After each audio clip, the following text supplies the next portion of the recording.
எனக்கும் அவருக்கும் ஒரு காமன் ஃப்ரெண்டு சரத்குமார் மூலமாக தான் இன்ட்ரடியூஸ். இவனை அடிக்கிறதுக்கு முன்னாடி சரத்துக்கிட்ட போய் பர்மிஷன் கேட்கணும்னு. சரி, எப்பாச்சும் இதுவெல்லாம் பண்ணியிருக்காங்களா? காலேஜ்ல சஸ்பெண்ட்லாம் பண்ணியிருக்காங்களா? பயங்கரமாக ஏதாவது சண்டை போட்டு இல்லை? இதெல்லாம் பண்ண முடியாது, தைரியம்லாம் அவங்களுக்கு கிடையாது. பிரின்சிக்கு ரஷீத் செக்ரட்டரிக்கும். ஏன்னா எங்களை சஸ்பெண்ட் பண்ணால் காலேஜே நடக்காது. ஐயோ. ஆமாம், அப்படி நீ சொன்னீங்க மோசமானவங்க மாதிரி தெரியல. தெரியுதா சார்? இப்போ எதுவும் சரியா வில்லனா ஃபர்ஸ்ட் உங்களை போட்டிருக்காங்கன்னு. மோசம்னா எல்லாமே எப்பவுமே வந்து நியாயத்து பக்கம் தான்.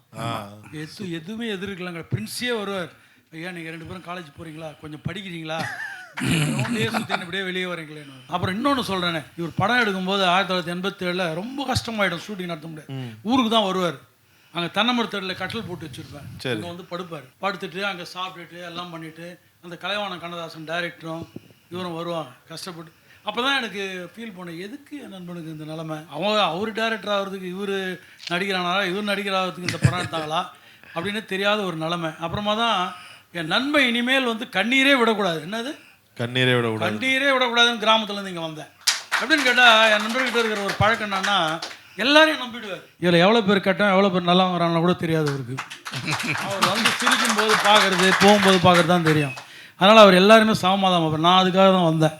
என் நண்பனுக்கு நல்லது கெட்டது தெரியலையே, அதனால கரெக்டாக இருந்து போகும்போது உதவி போகிறாங்க யாராச்சும்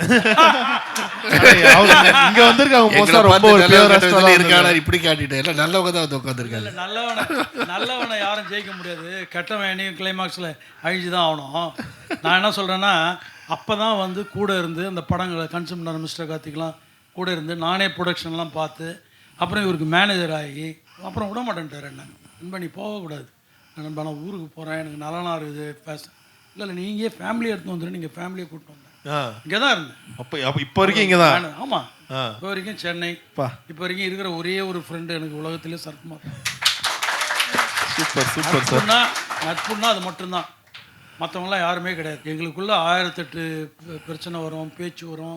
ஆனால் எல்லாமே ஒரு மாதம் அப்படி தான். கொஞ்சம் நேரம் பேசாமல் அடம்பிடிச்சுன்னு இருப்போம், 2 பேரும் பேச மாட்டோம், அப்புறம் பேசுவோம். ஏன்னா உண்மையான நட்போ இதை வந்தால் நடிப்பு நட்பு தான் எப்போ பரிசிச்சுன்னே இருக்க முடியும்.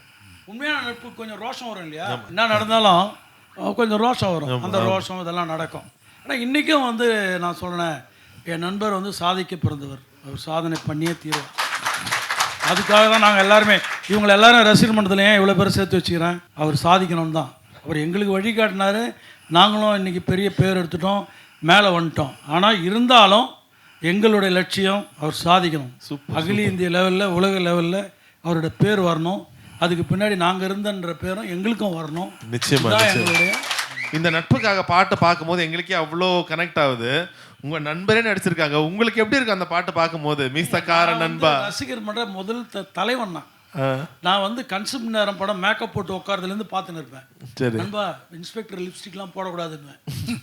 ஆமாம், உண்மையை செதுக்கி என் நண்பனை வந்து பார்த்து ஷூட்டிங்கில் உட்காந்துருப்பேன். என்னை கூட நடிக்க சொல்லுவாங்க டேரக்டர்லாம், நடிக்க மாட்டேன். ஏன்னு கேட்டால் ஸ்கிரிப்ட் கேட்குறது நான் தான்.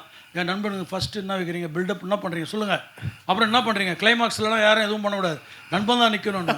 ஏன்னா அவங்ககிட்ட போய் நடிக்கிறேன் என்னென்னா என்ன வந்து டாமினேட் பண்ணுவான், அதுக்கே நடிக்க மாட்டேன் நான். ஏன்னா கதையை கேட்குறவன் நாங்கள் 2 பேரும். இப்போ என்ன சொல்கிறேன்னா, ஒருவேளை நடிச்சிருந்தா என்னோட பெரிய ஆள் இருப்பேன்னு சொல்ல வரேன்.